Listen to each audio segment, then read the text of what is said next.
Assalamu alaikum, dear viewers, and welcome to The Awaited, a unique show produced by Imam Hussein TV, allowing you an insight into the history, life, legacy, and future promise of the awaited Savior, Imam al-Mahdi, Ajjalallahu ta'ala farajahu sharif. The last tawqi', the last remaining proven correspondence from the Imam witnessed by the fourth and final representative of Imam al-Mahdi, Ali bin Muhammad Samari. One of the aspects of the final correspondence of the Imam states that he who claims to have met the Imam is a liar. Yet why have we seen in history some who claim they have? Are they liars? Can we denounce their claim? How do we clarify this confusion? Of the utmost importance of the role of Ali ibn Muhammad al-Samari was to prepare the believers for a life with no more contact with the Imam, a life of patience, of supplication, and yearning for the return of the Imam. In this episode, we dissect their preparation with Islamic student and international speaker, Sheikh Mohammed Ali Muraj. Sheikhna, salamun alaikum. Wa alaikum salam. Nice to have you on the show, Sheikhna. Pleasure to be here. Sheikhna, can you give us a brief introduction into the life of Ali ibn Muhammad al-Samari? Absolutely. So Ali bin Muhammad al-Samari is the name of the final of the four representatives, of the four deputies, of the four special individuals that was representing the Imam of our time during the period known as Ghaybat al-Sughra, a period which lasted 69 years. And from that 69 years, he was occupying that position for 3 years. And as you alluded slightly earlier, one of the main roles of him was to transition the Shia of the time from Ghaybat al-Sughra to the major occultation, and that is Ghaybat al-Kubra. And when it comes to the selection of an individual like Ali bin Muhammad al-Samari, Ali bin Muhammad al-Samari came from a prominent family of Shias at the time. His fathers, his forefathers, and his generational ancestors were all very famous companions of our ninth holy Imam, Imam al-Rada, Imam al-Taqi, Imam al-Naqi, and Imam al-Hasan al-Askari alayhi salam. So largely, his appointment as the representative was largely undisputed. In addition to that, he came from a background that was extremely affluent in the society, extremely rich, a wealthy background. In fact, you have traditions such as Muhammad and Hussein, other relatives of Ali bin Muhammad al-Samari, that would give donations towards the Imam in huge significant portions. For example, Imam al-Rada, they would give him lands. Imam al-Askari, they would give him lands. Whenever they would be asked for donations, in addition to khums, this is I'm saying, in addition to khums, they would give vast amounts of wealth. They would even give half of their wealth. And when people would say, why are you giving so much money? They would say, why have we collected all this wealth? It is not because of us that we have collected this wealth. This is because of the love of Muhammad and Ali Muhammad. All of this belongs to them. Such pure people, such pure hearts. And so all of these wealth, half of their wealth at times they would give in the way of Allah subhanahu wa ta'ala. And so Ali bin Muhammad al-Samari, when he rose to prominence, many of the people knew him. Many of the people knew his family as scholars, as religious individuals, as companions of the Imams, but also as affluent, wealthy people of the Shias. In fact, Shaykh al-Tusi in his Kitab al-Rijal looks at Ali bin Muhammad al-Samari as one of the prominent companions of the 11th Holy Imam. And according to a narration, there is a man by the name of Ali bin Muhammad al-Ziyad.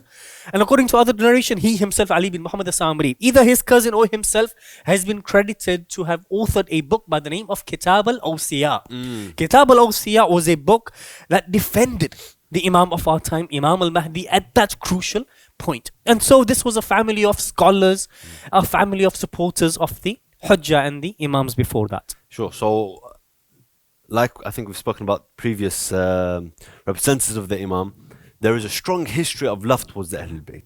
Do you know how old he was when he took the responsibility?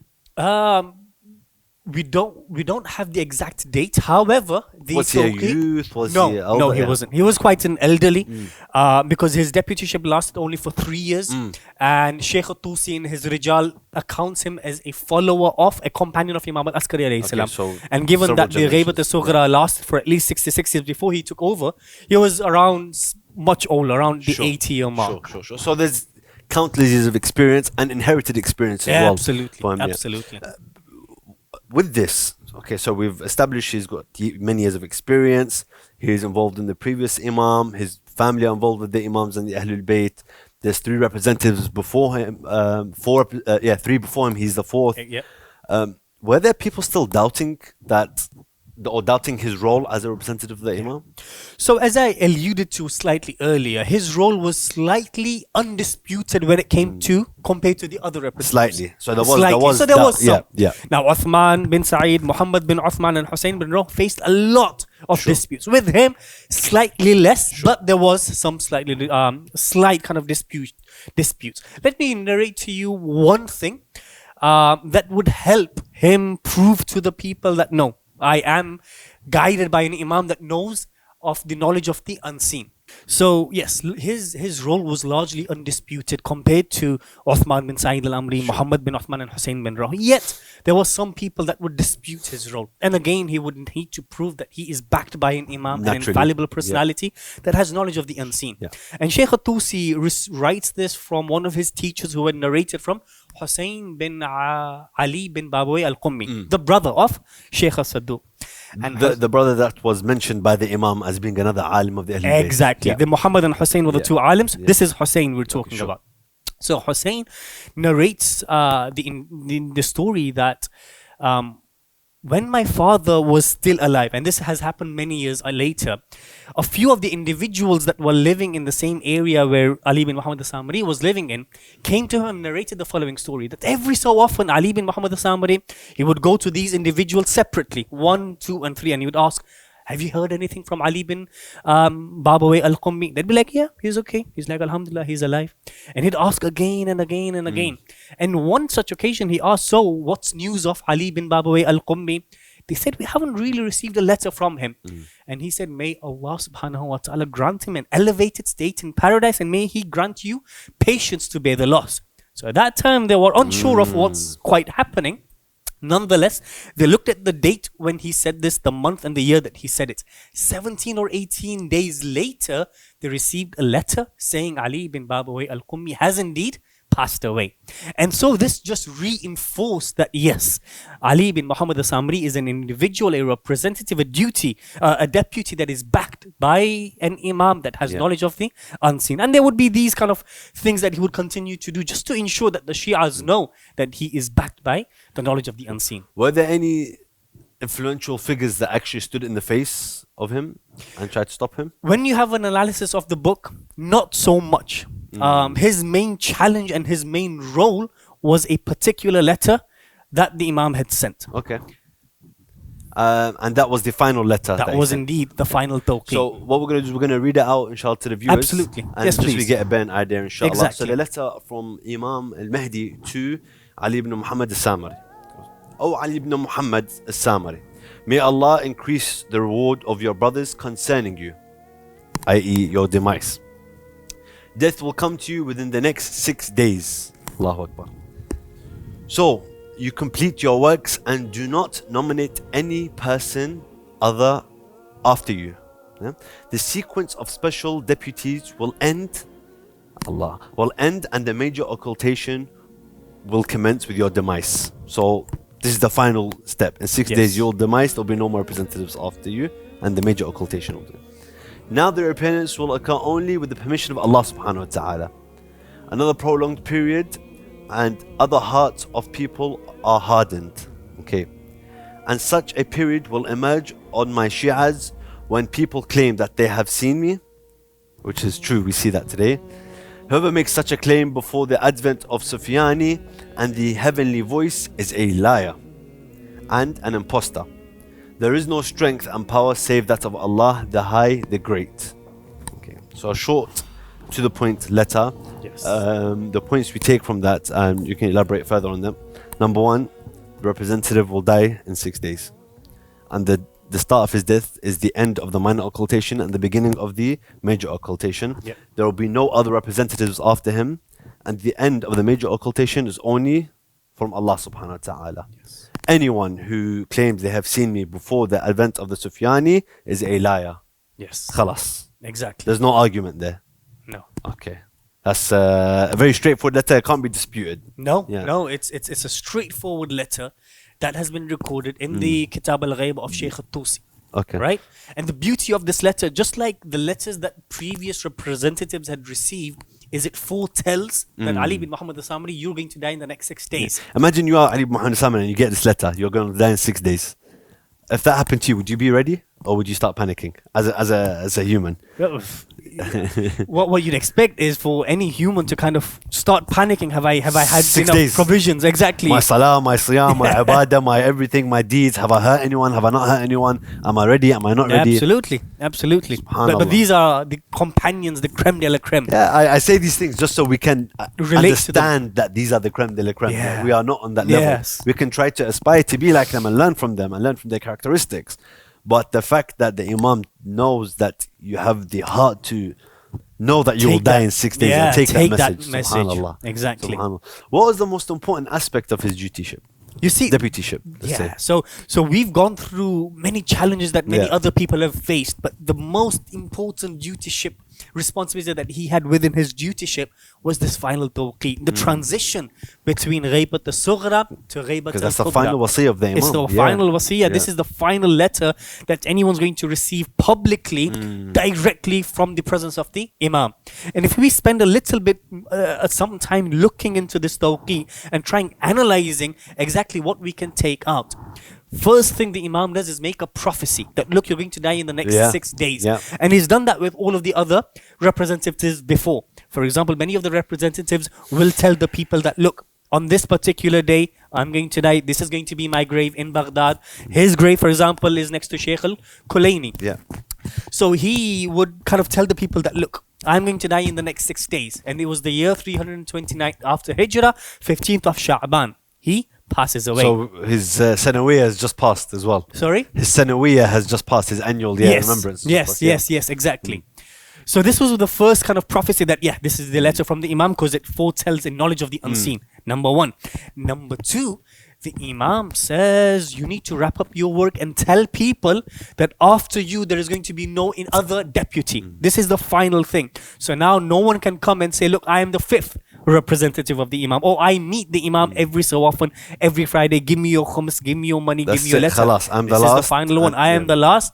From now onwards, you're not able to speak to the Imam directly on a usual basis. Number three, the Imam points towards some of the main signs of his reappearance. Yes. The rise of the Sufyani, Yes. the heavenly cries, all of these are things that we have in our books. And these are one of the main signs of reappearance that the Imam himself alludes to. Other parts of the tawqi you'll see is whoever propagates that I've met the Imam or I am a deputy of the Imam, he is one of the liars. And these are some of the things. That's an interesting one. That is, Now that's a very interesting one because I'm sure we've heard a lot of stories about the Imam.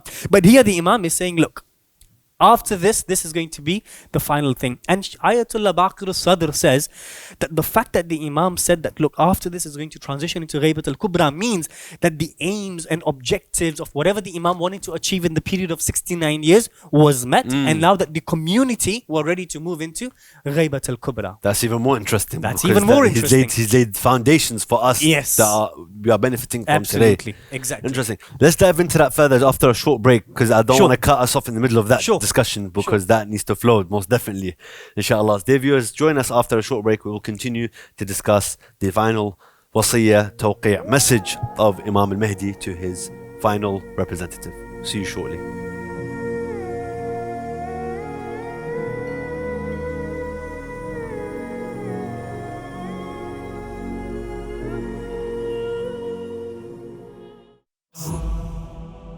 I think it's everyone's dream to work and serve the Ahlul Bayt alayhum salam.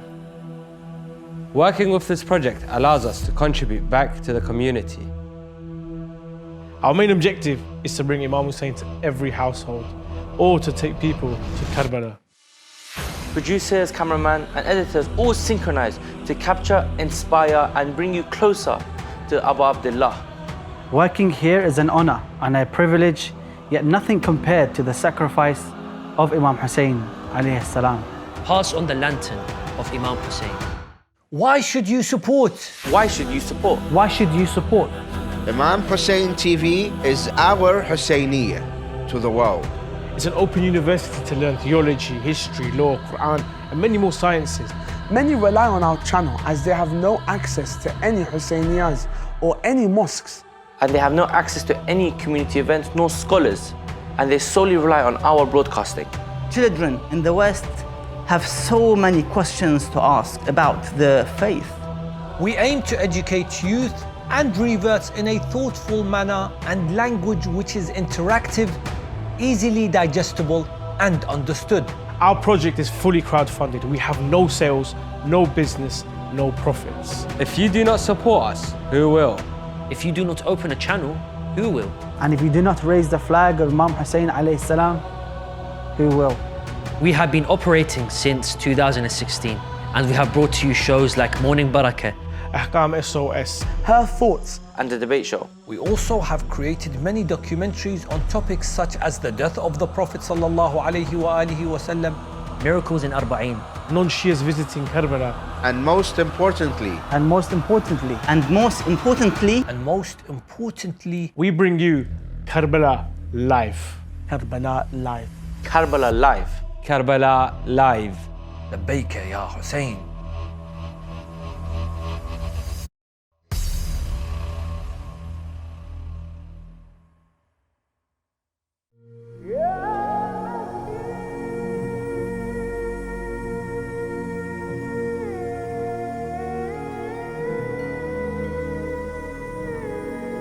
Welcome back, dear viewers, to The Awaited, where before the break, Sheikh Mohammed Ali and I were discussing and talking about the final representative of Imam Sahib al-Zaman and his role and what the final message he was given to him by the Imam was.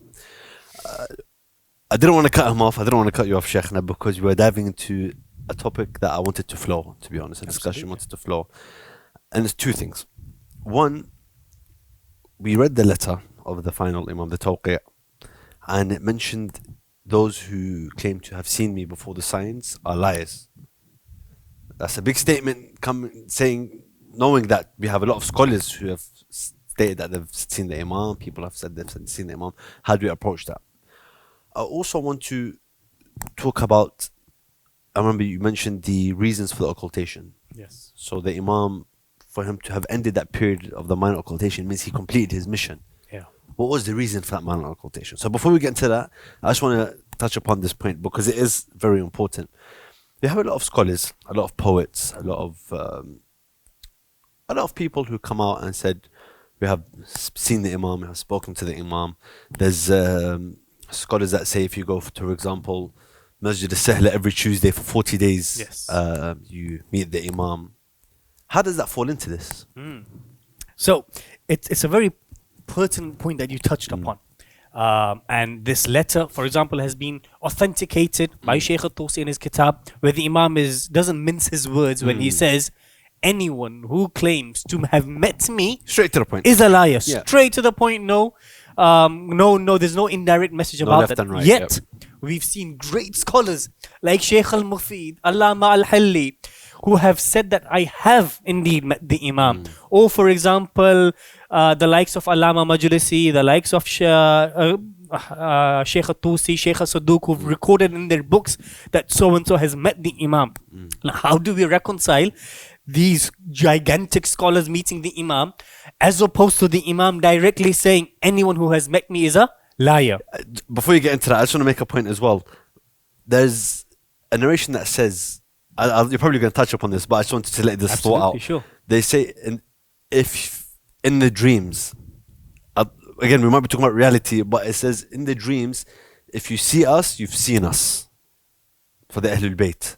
So if somebody says, I think I saw, for example, Imam Ali in my dream, there's no way that was like a Dajjal or a false dream. If you see them, you've seen them, about the Ahlul Bayt.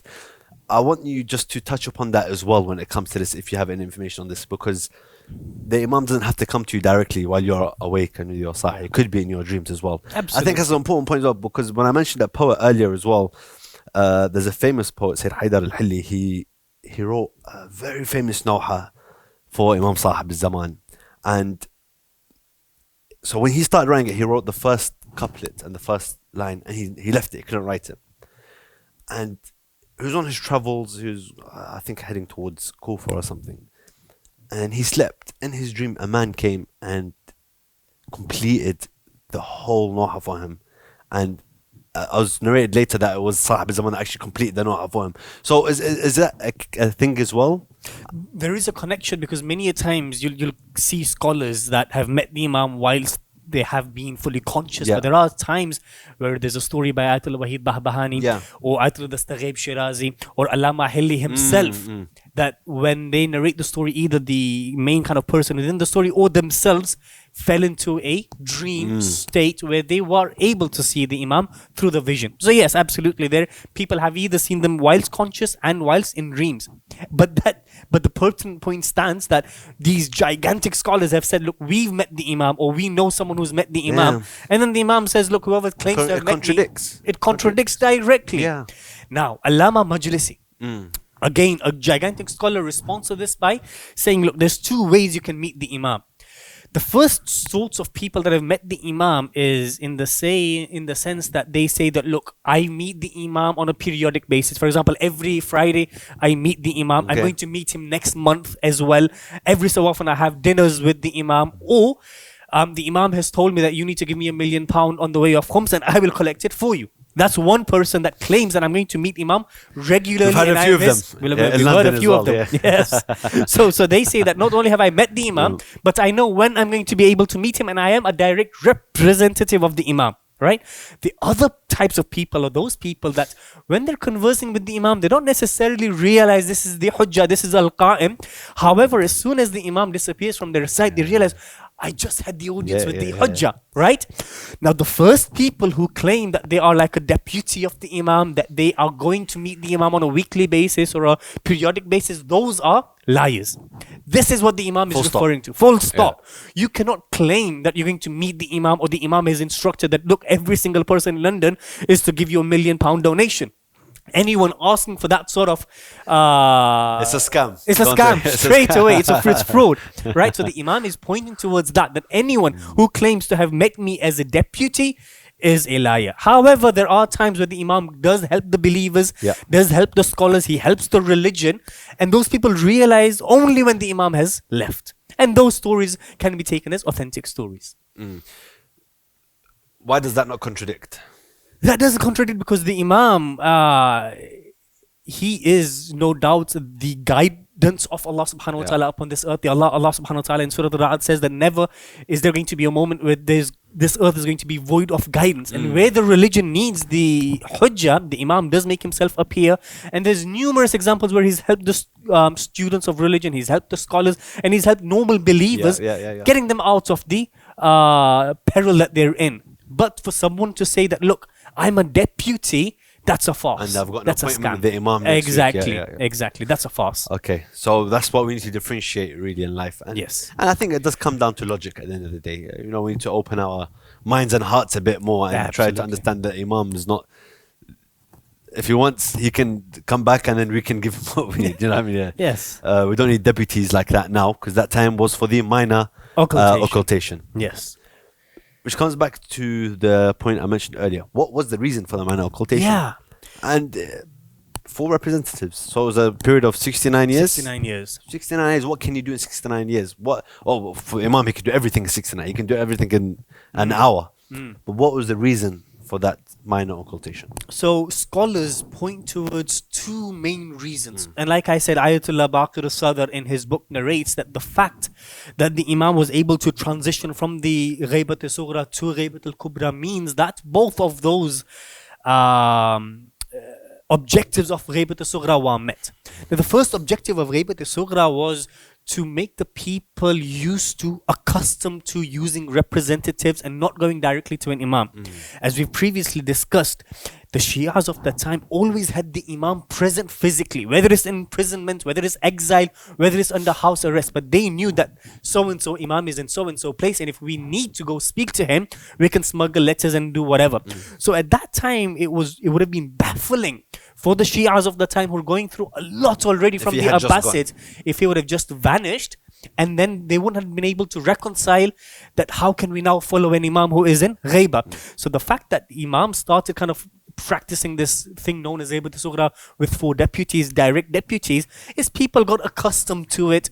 And 69 years is nearly a generation of whole individuals, right? So nearly all of the generation, like an entire generation, was now ready to experience Imam's ghaiba through representatives.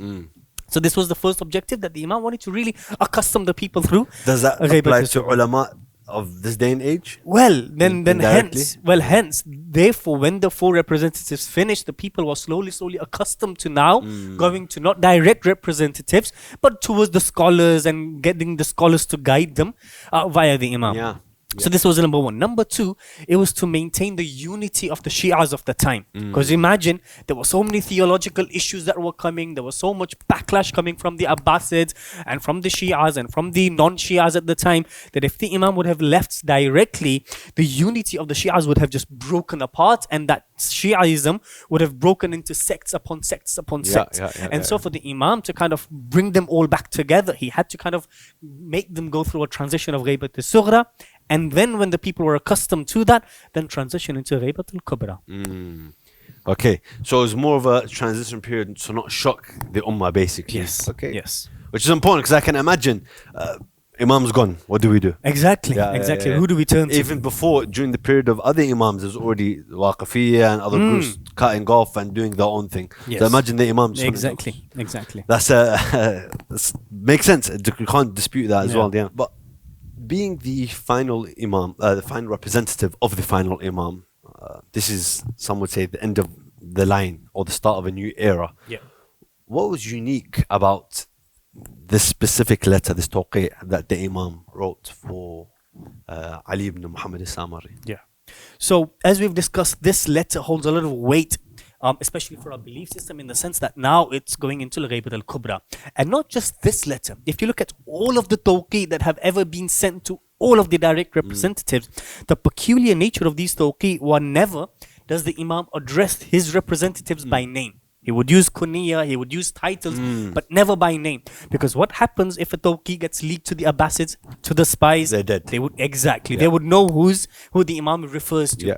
So the first peculiar thing about this tawqi and all of the other tawqi is the Imam would always use kind of kunya or title, but never by name, so that the people wouldn't be able to know if it gets leaked who this is addressed to.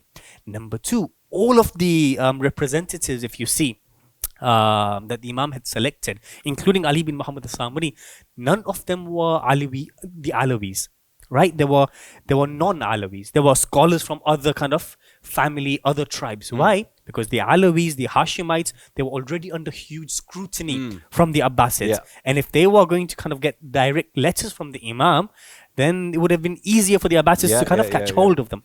So this is number 2, a peculiar thing about the deputyship. Number 3, all of the deputies were there present in Baghdad. And they would have their infrastructure running from Baghdad. This underground organization would all be running from the city of Baghdad. Why?